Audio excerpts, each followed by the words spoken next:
Merci ma chère Nora. Merci infiniment pour cette démarche parce que, en fait, elle est salvatrice. Il y a le moment du constat, le moment du deuil, le moment du recueillement, de la musique pour l'inspiration, puis au bout d'un moment, il y a le moment de l'action. Quand c'est le bordel, il faut mettre de l'ordre.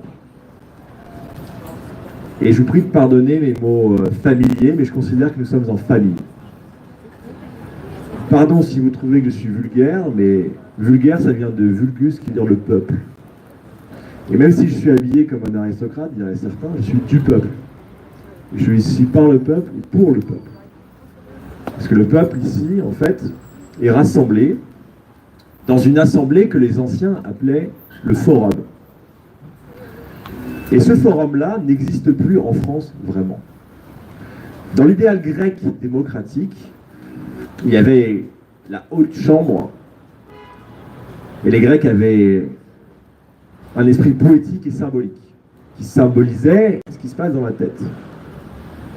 Il y a aussi ce qui se passe dans le cœur, et puis il y a ce qui se passe dans les tripes, au niveau de la réflexion. Et donc, dans la construction grecque qui était analogique à ce qui se passe dans le corps pour essayer de réfléchir, faire jaillir la vérité, prendre des bonnes décisions, il y avait cette matérialisation concrète dans la cité des trois zones où la réflexion se fait. Et quand on dit en son fort intérieur, je médite, fort et forum, c'est le même mot. Et si vous voulez, s'il n'y a plus d'espace où nous pouvons échanger, dire les choses, dire ce que certains savent du fait de leur métier, du fait de leur implication locale, s'il n'y a plus cet espace où il n'y a pas une intelligence artificielle qui débarque pour vous dire « Ah non, ah le mot que tu viens de prononcer, non, tais-toi, une semaine, ta gueule ». S'il n'y a pas un espace comme ça où on peut se toucher, s'embrasser, se féliciter, se remercier, créer des liens, eh bien en fait c'est l'ensemble du corps social qui se disloque. Il est vital qu'il y ait des forums partout en France comme ça où les Français, les Françaises et les autres maintenant se rassemblent, se réunissent et font France et discutent. Et donc, comme je suis un représentant politique, président d'un mouvement politique, je vous propose des solutions pour que, au lieu que nous soyons chacun de notre côté à pleurer, terrorisés, eh bien, nous rejoignions, nous nous réunissions pour faire France, faire confiance, faire foi, faire unité malgré toutes les confessions. Je ne sais pas quelles sont les confessions ici, s'il y a des juifs, s'il y a des chrétiens, s'il y a des musulmans. Moi, je suis pour qu'on sache qui est quoi. S'il y a des francs-maçons, tiens. Des francs-maçons ici qui n'aient pas peur de dire qu'ils le sont. Parce qu'a priori, ils n'ont rien à se reprocher. Non? Pourquoi avoir peur de dire qu'on est francs-maçons? De quoi ont-ils peur, ces gens? Pourquoi se réunissent-ils dans l'ombre? Pourquoi ne disent pas de quoi ils parlent? Pourquoi, s'ils cultivent la lumière, pourquoi ne la partagent pas? Puisque c'est si précieux, la lumière. Et puisqu'ils sont si fraternels. Mais alors, il y en a qui sont plus frères que d'autres. Il y en a qui sont plus français que d'autres, plus humains que d'autres. Certains qui ont plus le droit de vivre que d'autres, peut-être. Pas très français, tout ça. Et donc, puisque la question, c'est que nous vivions en paix, et que les religions, et que les communautés issues de ces religions vivent en paix en France, eh bien, il va falloir poser des décisions politiques qui permettent cette paix. Parce que si on invoque la paix, et si on appelle à la paix, au bout d'un moment, pas beaucoup d'effets. Donc il faut prendre des décisions et poser des actes. Et Nora, aujourd'hui, vient de poser un acte très fort. Elle vient de créer, ce soir, un forum où aucune puissance extérieure, même privée, bonjour, ne peut nous empêcher de nous exprimer.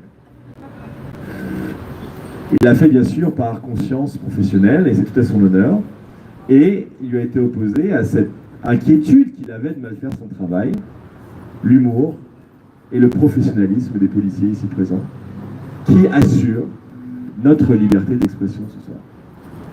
Et donc, Ce que je propose, puisqu'à Émergence, nous sommes un mouvement de propositions concrètes tout de suite, nous considérons que nous avons déjà un pouvoir énorme, beaucoup plus qu'on nous fait croire.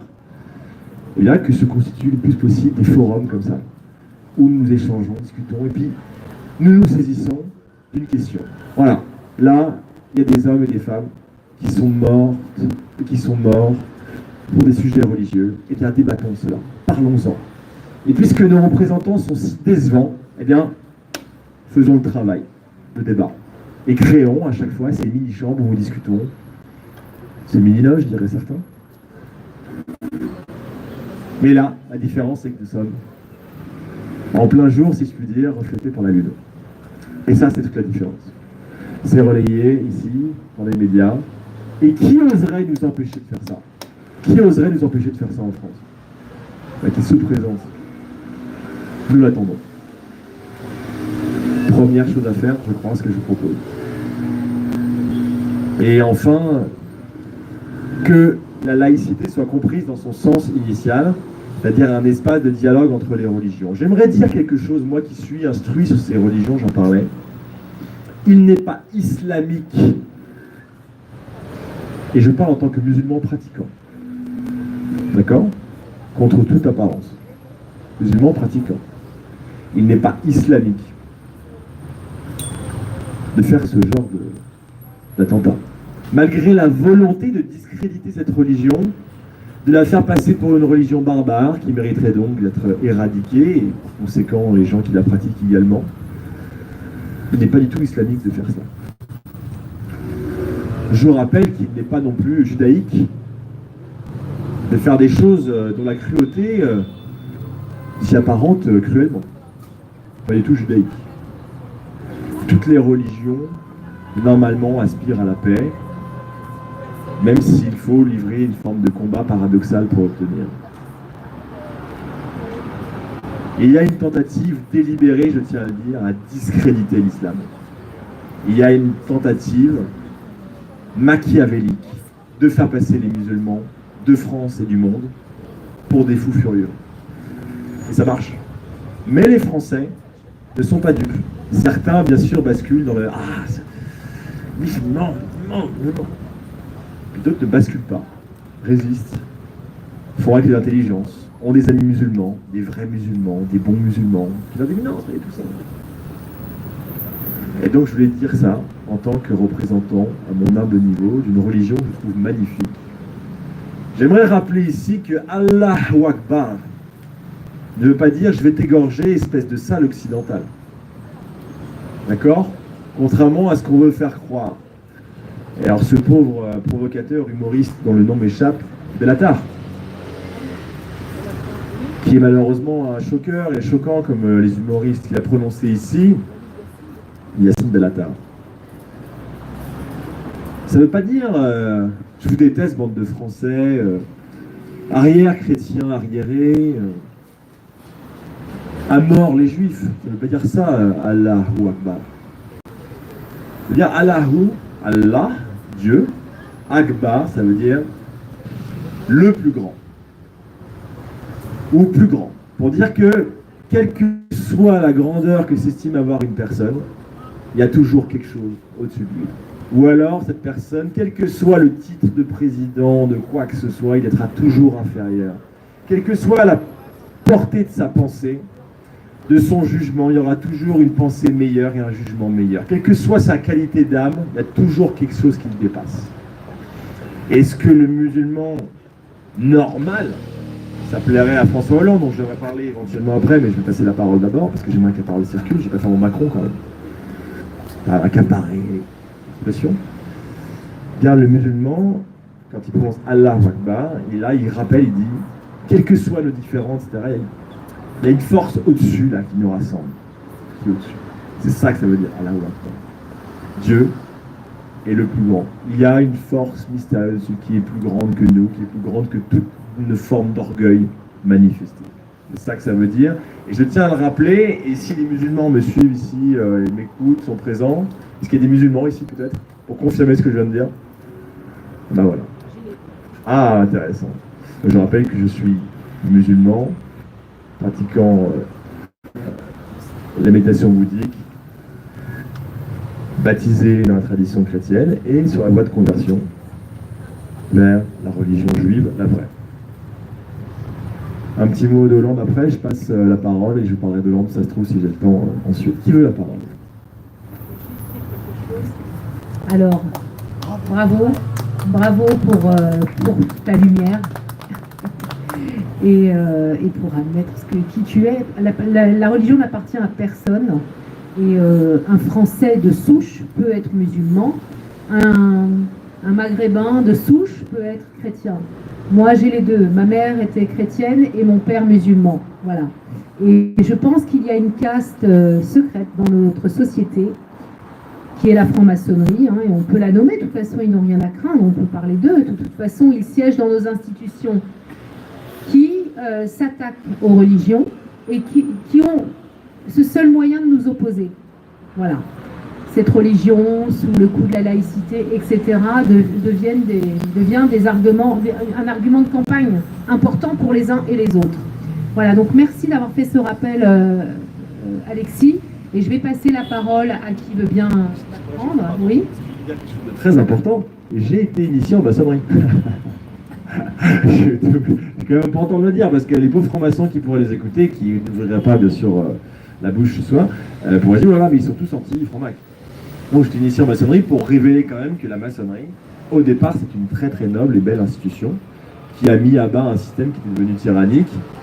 Et on peut juste regretter quand même que ça se fasse un petit peu trop dans l'ombre et que ça puisse développer des mauvaises passions. Mais normalement, quand on entre en maçonnerie, on est animé d'envie de progresser, on apprend à se taire, à écouter. J'ai rencontré des très très gentils et bons francs-maçons. Donc, nous sommes à un temps apocalyptique, je crois, où, quelle que soit la tradition spirituelle et l'organisation religieuse, il y a des bons, il y a des mauvais, ainsi que c'est dit dans l'Apocalypse, il y a le bon grain et l'ivraie.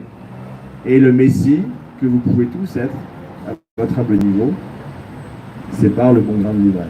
Je vous en prie, ne basculez pas dans cette hérésie diabolique de mettre tout le monde dans le même sac. Tous les musulmans dans le même sac, tous les juifs dans le même sac, tous les francs-maçons dans le même sac. Il y a des êtres humains qui cheminent, parfois qui tombent dans des errances. Moi, en maçonnerie, je n'ai pas trouvé mon compte. Je suis parti, je ne me suis pas senti bien. Et encore, j'étais dans une obédience très particulière. Il y a tellement d'obédience en franc-maçonnerie. Je vous invite à essayer d'en savoir davantage auprès de francs-maçons. Et j'invite les francs-maçons à se révéler. Il y a un très grand franc-maçon connu, il y a des francs-maçons qui sont officiels. Allez les solliciter, allez les voir, allez les toucher, voir si c'est diabolique ou quoi. Et j'aimerais qu'ils s'expriment. Moi, je m'exprime en tant qu'ancien franc-maçon, repenti, je ne sais pas, en tout cas. Il y a des choses qui dérangent, je les ai dénoncées, mais ne sombrons pas dans cette haine aveugle, soyons critiques et soyons fraternels malgré tout. Voilà, je voulais quand même le répéter, enfin en tout cas le révéler aussi. Merci. Qui veut prendre la parole? J'en étais sûre. J'étais sûre, Christian. Alors, je dis une dernière chose. J'ai été aussi, je suis passée sous le bandeau. Il faut libérer la parole. Je suis passée sous le bandeau et ce qui m'a plu de la part du parrain qui voulait m'initier, c'était le droit humain. Et le droit humain, quand on m'a dit droit humain, j'ai dit c'est pour moi. Et puis, je suis passée sous le bandeau. Alors, je vous passe toutes les étapes qui durent 2 ans, parce qu'on fait une grosse enquête sur vous. Mais moi non plus, je n'ai pas trouvé mon compte parce que je me suis vite aperçue que la franc-maçonnerie d'aujourd'hui n'était qu'un réseau d'influence. Une façon, c'est pour vous faciliter la vie. Et moi, j'ai des amis qui sont encore, avec lesquels je ne parle plus trop d'ailleurs, parce qu'ils ont atteint un niveau de connaissance. Moi, je ne suis qu'une profane pour eux, ils sont les initiés. Donc ça a brisé des amitiés aussi. Et donc oui, je pense qu'il fut un temps, il y avait de bons francs-maçons, et je pense qu'aujourd'hui, c'est un réseau d'influence qui nous dirige en sous-marin, et que ça, c'est inacceptable en République. Parce que avec ces méthodes-là, nous ne sommes plus en République, nous sommes en République. Ce sont des petits arrangements entre amis. Justice n'est pas rendue à ceux...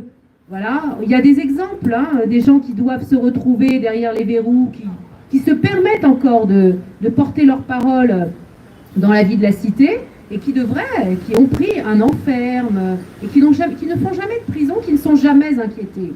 Quant à nous, les profanes, nous sommes des numéros qui, pour une moindre chose, tombons sous le coup de la justice, et ces gens-là qui sont tellement hauts d'après eux, je ne sais pas si ça les touche, ça.